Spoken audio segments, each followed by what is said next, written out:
यहाँ पे एक क्वेश्चन है, एक light and heavy object have the same momentum. एक भारी ऑब्जेक्ट है और एक हल्का ऑब्जेक्ट है जिसका मोमेंटम सेम है। तो कह रहा है दोनों का काइनेटिक एनर्जी का रेशियो निकालें। फिर इसके बाद ये भी क्वेश्चन है कि किस ऑब्जेक्ट का काइनेटिक एनर्जी लार्जर है। तो हम मान लेते हैं दो ऑब्जेक्ट, पहला ऑब्जेक्ट का मास m1, दूसरा ऑब्जेक्ट का मास m2, जिसमें क्वेश्चन में कहा गया है एक हैवी और लाइट है। तो हमने m1 को ज़्यादा मान लिया और m2 को कम माना, और जो पहला का जो मोमेंटम होगा m1 v1 होगा, दूसरा का मोमेंटम m2 v2 होगा। तो कंडीशन दिया हुआ है, फर्स्ट कंडीशन में दिया हुआ है कि जो मास ऑफ फर्स्ट ऑब्जेक्ट है वो m2 से बड़ा है, दूसरा ऑब्जेक्ट के मास से बड़ा है। तो ये भी दिया गया है कि ये जो मोमेंटम और ये जो मोमेंटम बराबर है। तो लेकिन इस कंडीशन के अनुसार जब m2 बड़ा है और हम v1 को बड़ा मान लेंगे तो कभी भी a और a बराबर नहीं होगा, इसीलिए हमको v1 को स्मॉल मानना होगा v2 से। अब मेरा दो कंडीशन आ गया। अब हम काइनेटिक एनर्जी फर्स्ट का निकालते हैं। Kinetic energy of 1 is equal to 1/2 m1 v1। Kinetic energy of second object 1/2 m2 v2। Sorry, square छूट गया। अब हम इसको ऐसे लिख सकते हैं, half m1 v1 into v1। अब जैसे भी ऐसे भी हम v1 और v1 से गुना करेंगे तो v1 स्क्वायर आएगा। तो इसको हम मोमेंटम का फॉर्मूला यहाँ पे लाने के लिए, मोमेंटम को पुट करने के लिए सिर्फ हमने ऐसा किया है। k2 is equal to 1/2 m2 v2 into v2। k1 is equal to half, यहाँ पे मास इंटू वेलोसिटी का फॉर्मूला यहाँ पे क्या हुआ, p1। तो हम इसको मान लेते हैं फर्स्ट, इसको मानते हैं सेकंड।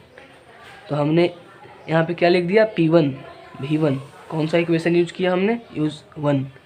अब k2 में वैसा ही करेंगे। m2 v2 किसका है, mass of momentum of second object. अब देखिए, अब यहाँ से हम निकालते हैं cross multiplication. 2k1 is equal to p1 v1। p1 को इधर रहने देते हैं और इसको इधर कर देते हैं। अब उसी तरह इधर करेंगे, 2k2 is equal to p2 v2। p2 is equal to 2k2/v2। अब यहाँ पे क्वेश्चन में दिया हुआ है मोमेंटम सेम है, तो हम इसको इक्वेशन 3 मानते हैं, इसको इक्वेशन 4 मानते हैं। तो ये इसका RHS दोनों में इक्वल है तो LHS भी इक्वल हो जाएगा।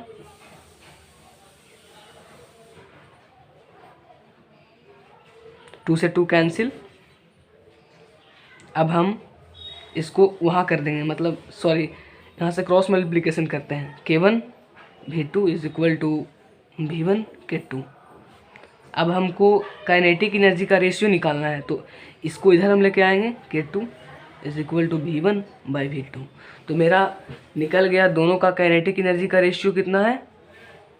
Kinetic energy of first object is to the second object is equal to v1 ratio v2। अब सेकंड क्वेश्चन में हमसे पूछा है कि कौन से ऑब्जेक्ट का काइनेटिक एनर्जी ज़्यादा हो। तो यहाँ पे हम इसको देखते हैं, इसमें मेरा डायरेक्टली प्रोपोर्शनल दिखा रहा है। यहाँ पे हमने क्या माना था, v1 का जो v1 जो वेलोसिटी है वो स्मॉल है, यहाँ पे स्मॉल है। तो ये यहाँ पे इक्वल टू, इसका मतलब क्या हुआ, डायरेक्टली प्रोपोर्शनल कह सकते हैं। तो जब फर्स्ट इक्वेशन से हम लोग ने देखा कि v1 कम है तो इसका काइनेटिक एनर्जी भी कम होगा। और लेकिन v2 क्या है, v2 हमने ज़्यादा निकाला था, तो यहाँ पे डायरेक्टली प्रोपोर्शनल है तो ज़्यादा किसका है, v2 का। तो काइनेटिक एनर्जी भी सेकंड ऑब्जेक्ट का ज़्यादा होगा। तो सेकंड ऑब्जेक्ट कौन सा है, लाइट या heavy. Second object heavy, sorry light object है। तो हम लिख सकते हैं light object have more kinetic energy.